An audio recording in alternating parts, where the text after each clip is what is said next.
species. Sometimes science goes too far and something comes back. It started in the name of progress.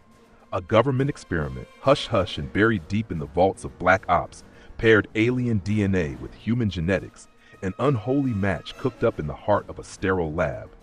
The result? A girl named Syl, who looked as harmless as a school photo.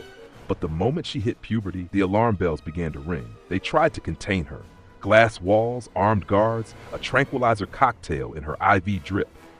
But you can't cage instinct. Not forever. Syl broke out with a vengeance, tearing through the underground facility like a force of nature. No one saw it coming, but in hindsight, it was the calm before the storm. A crack team was pulled together in the aftermath. Scientists, soldiers, and a government suit with eyes colder than steel. Their job was simple on paper: find her, stop her. But Syl had already melted into the sprawl of Los Angeles, a predator hiding in plain sight, and the clock was ticking. She moved through the city like a ghost, shedding identities and clothes with equal ease. Driven by a need she didn't understand but couldn't ignore, Syl was on the hunt for a mate.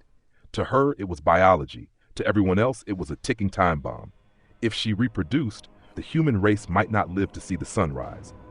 Each step the team took brought them closer to the truth, to her trail, and to the skeletons buried in the project's closet.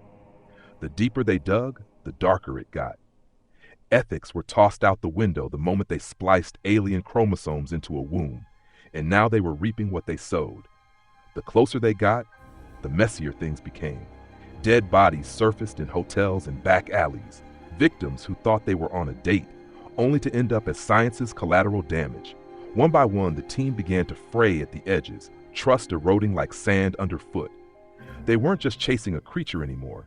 They were questioning what made them human. Syl wasn't just smart. She was calculating, adaptive. Every encounter taught her more about the world and how to manipulate it. She could sense fear, mimic affection, and when cornered, turn into something that didn't belong on this earth. A split second was all it took to shift from beauty to terror. The final confrontation came down in the catacombs beneath the city, hot pipes hissing and walls that echoed every move. It was a setup, and they walked into it. Traps were sprung, blood was spilled, but there was no turning back. She had to be stopped, because letting her live meant gambling with the future of every soul on the planet. Fire roared, steel bent, and beneath it all was the sound of her shriek, inhuman and filled with rage. It ended in flames, or so they thought. Because in stories like these, there's always a lingering doubt, one missed detail, one heartbeat too slow. And as the credits roll, you can't help but wonder, did they kill the monster? Or just the first of its kind?